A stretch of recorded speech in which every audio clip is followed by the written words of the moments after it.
क्यों गणेश जी को प्रथम पूज्य माना जाता है? कोई भी मांगलिक कार्य से पहले, कोई भी शुभ काम शुरू करने से पहले गणेश जी का आह्वान क्यों किया जाता है? आइए आज हम इसको समझने का प्रयास करते हैं। तो पौराणिक गाथाओं के अनुसार एक कहानी बताई गई है कि गणेश जी को प्रथम पूज्य क्यों माना जाता है। वैकुंठ में एक रेस हुई देवताओं के बीच में। देवता मतलब अलग एनर्जी फॉर्म्स, अलग अलग गुणों के स्वामी, उनके बीच में रेस हुई। तो सबसे पहले जो रेस जीत गया उसको माना गया कि तुम मालिक हो गए, अब से तुम इनके देवता हो गए, तुम हेड हो गए, तुम्हारी पूजा पहले हो। ये कहानियां हैं। ये सिर्फ एक तरीका है बताने का, एक इंपॉर्टेंट मैसेज जो आज हम डिकोड करने की कोशिश करेंगे। और दूसरी भी कहानियां कि गणेश जी की उत्पत्ति कैसे हुई, कैसे उनका जन्म हुआ, वो सब कहानियां हैं।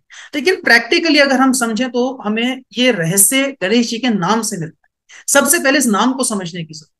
तो गणेश वर्ड जो है ये दो वर्ड से मिलकर बना है, गण और ईश। गण जमा ईश, गणेश। अब ये गण ईश में गण शब्द का क्या मतलब है, ये समझने के लिए आप थोड़ा सा ध्यान कीजिए। आपने गण शब्द कहां कहां सुना था? तो सबसे ज्यादा हम लोग भारत में रहते हुए तो गण शब्द हमें सुनने को मिलता है गणतंत्र दिवस पे, या जब हम कहते हैं गणराज्य। ये भारत एक गणराज्य है, अफ्रीका ये एक गणराज्य, कोई भी गणराज्य। तो गण का मतलब है सर्वसाधारण, आम आदमी, कोई भी व्यक्ति, आपके और मेरे जैसे व्यक्ति, ये है गण। अगर वही गण भगवान शंकर के साथ जुड़ गया ये शब्द, तो उनके बॉडीगार्ड, वो साथी, उनके वो लोग जो उनके साथ हैं, तो उनके भगवान शंकर के गण हो गए। या कहीं पे भी और गण हो गए, तो ये आम आदमी। अब गण का मालिक गणेश। तो गण का मालिक, ईश मतलब देवता, मालिक हेड। गणों का मालिक कौन है, हेड कौन है? हमारे शरीर का हेड कौन है? हमारे शरीर का हेड है हमारी बुद्धि। तो इसलिए गणेश मतलब बुद्धि, हमारी बुद्धि। जब भी हम कोई काम करते हैं और बुद्धि का आह्वान कर रहे हैं, तो फिर वो काम गणेश जी वहां पे आह्वान कर रहे हैं। मतलब हम उस काम को विदाउट एनी ऑब्स्टिकल्स, विघ्न के बिना, कोई भी अड़चनों के बिना उस काम को संपन्न कराने का प्रयास कर रहे हैं। ये इसका रहस्य। और ये बात हुई गणेश शब्द की। मैं असलियत में, मैं अपनी बात समझूं, मेरी समझ में एक्चुअली गणेश शब्द, ये एक्चुअली गणेश नहीं गुणेश होना चाहिए था, यानी गुणों के देव। तो जो हमारी पौराणिक गाथाओं में भी कहा गया कि अलग अलग देवताओं के बीच में रेस हुई, तो मैंने कहा अलग अलग देवता अलग अलग गुणों के स्वामी हैं। आपको कोई पर्टिकुलर गुणों का आह्वान करना है तो उस देवता का आह्वान करना है। यही सनातन धर्म है, यही वैदिक गाइडेंस भी हमें मिलती है। तो फॉर एग्जाम्पल, अगर आपको शक्ति चाहिए, आपको ताकत चाहिए, आपको एनर्जी चाहिए, आपको एक कॉन्फिडेंस चाहिए, तो आप हनुमान जी का ध्यान करते हैं, क्योंकि वो अग्नि तत्व का प्रतीक है। लाल रंग से उनको चोला चढ़ाया जाता है। तो ये एक हमारे जो पंच तत्वों के ज्ञान था, जो सांख्य दर्शन था, वो सारी चीजों को सनातन धर्म में पिरो दिया गया बहुत सुंदर रूप से, ताकि लोगों को सही ज्ञान, सही वो उनको फायदे मिल जाए। तो अलग अलग देवता अलग अलग गुणों के रूप है। अब उन गुणों में सबसे आगे गणेश जी माने गए। क्यों सबसे पहले उन्हीं का आह्वान क्यों? तो ये गुणेश जो है, गणेश जो है, जब आप अलग अलग देवताओं को समझ रहे हैं, तो कोई भी रूप में कोई भी काम को शुरू करने से पहले उस, या कोई भी काम आप देखेंगे, कोई भी आपने काम शुरू करना है, बिजनेस शुरू करना है, पढ़ाई शुरू करनी है, शादी करनी है, कोई भी काम हो, तो अलग अलग समय पे अलग अलग गुणों की जरूरत पड़ेगी आपको, अलग अलग देवताओं की जरूरत पड़ेगी। लेकिन सबसे पहले जरूरत पड़ती है इसकी, इंटेलेक्ट की, बुद्धि की। और वैदिक एस्ट्रोलॉजी के अनुसार बुध ग्रह इंटेलेक्ट को देता है। और प्रैक्टिकली देखें, पौराणिक कथाओं में देखें, तो गणेश जी को कहा जाता है कि बुधवार के दिन इनका आह्वान कीजिए, बुधवार के दिन इनको लड्डू खिलाइए, मोदक खिलाइए, इनका पसंद का फूड है, ये इनको दीजिए, तो खुश हो जाएंगे, प्रकट होंगे, आपको विघ्नहर्ता आपके लिए हो जाएंगे, आपके कामों को निर्विकार और निर्विघ्न रूप से पूरा करेंगे। तो बुधवार के ही दिन क्यों गणेश जी को आह्वान किया, उनको ही क्यों रिलेट किया बुध से? क्योंकि बुध ग्रह इंटेलेक्ट, बुद्धि देता है।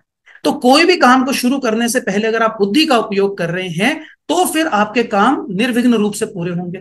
आपको शादी करनी है तो पार्टनर का चुनाव करना है, तो बुद्धि लगाइए। बिजनेस खोलना है, ब्रांड नेम सिलेक्ट करना है, कौन से आइटम का, प्रोडक्ट का आपको बिजनेस करना है, बुद्धि का इस्तेमाल कीजिए।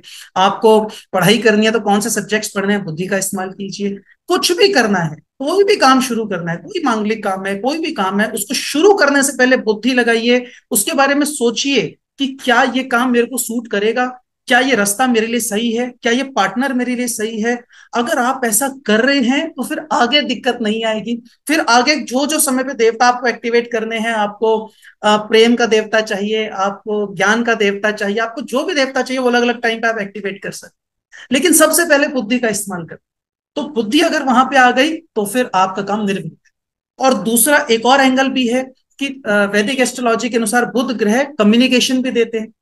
यानी जब भी आपको कम्युनिकेट करना है, कोई वर्ड बोलना है, कोई बात बोलनी है, लिखनी है, कुछ भी एक्सप्रेस करना है अपने थॉट को, तो भी बुद्धि लगाइए, सोचिए पहले कि क्या मैं जो बोल रहा हूं या बोल रही हूँ सही बोलने जा रही हूँ, ये अप्रोप्रिएट है, ये रिक्वायर्ड है, क्या ये वो डिजायर्ड इफेक्ट जनरेट करेगा जो हम चाहते हैं, हमारे रिलेशनशिप को सपोर्ट करेगा। तो वहां पर भी पहले बुद्धि का इस्तेमाल कीजिए। और यदि इन दोनों जगहों पे कोई भी काम को शुरू करने से पहले हम बुद्धि लगा रहे हैं, कोई भी बात बोलने से पहले हम बुद्धि लगा रहे हैं, अगर ये दो काम हम कर रहे हैं, तो फिर हम सही मायनों में गणेश जी का आह्वान कर रहे हैं, गुणेश जी का आह्वान कर रहे हैं, उन उस बुद्धि का आह्वान कर रहे हैं जो हमें सफलता दिलाएगी, निर्विघ्न रूप से हमारे कामों को सिद्ध करेगी और जीवन को सुंदर और सफल बनाएगी। और यही गणेश चतुर्थी का प्रयोजन है। गणेश चतुर्थी के दिन गणेश जी को घर में लाने का सांकेतिक रूप से यह अर्थ है कि आप बुद्धि का आह्वान कर रहे हैं।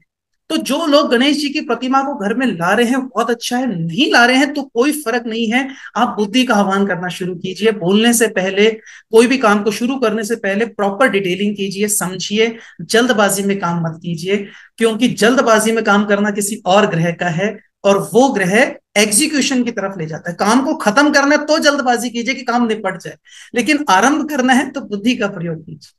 और एस्ट्रोन्यूमरोलॉजी के जो टेनेट्स हैं वो आपको बहुत स्पष्ट रूप से एक पर्सपेक्टिव देते हैं लाइफ को, इन एनर्जीज को समझने का। उसको समझकर हम और बेहतर रूप से कर सकते हैं। लेकिन आज इस वीडियो में मैं विश्वास, मेरे को लगता है, मेरे को ऐसा उम्मीद है कि ये गणेश जी को प्रथम पूज्य क्यों माना जाता है, इनको गणेश क्यों हम समझे, इसके बारे में आपको एक अच्छे से जानकारी हम दे पाए होंगे। जिन भी लोगों को ये वीडियो अच्छा लगा हो, ये जानकारी अच्छी लगी हो, न्यूमरो वास्तु की रिसर्च बेस्ड नॉलेज अच्छी लगती हो, वो जरूर इसको लाइक और शेयर करें और हमें इस चैनल को सब्सक्राइब करें और हमारे साथ जुड़े। Thank you. गणेश चतुर्थी की आपको बहुत सारी शुभकामनाएं। नमस्कार।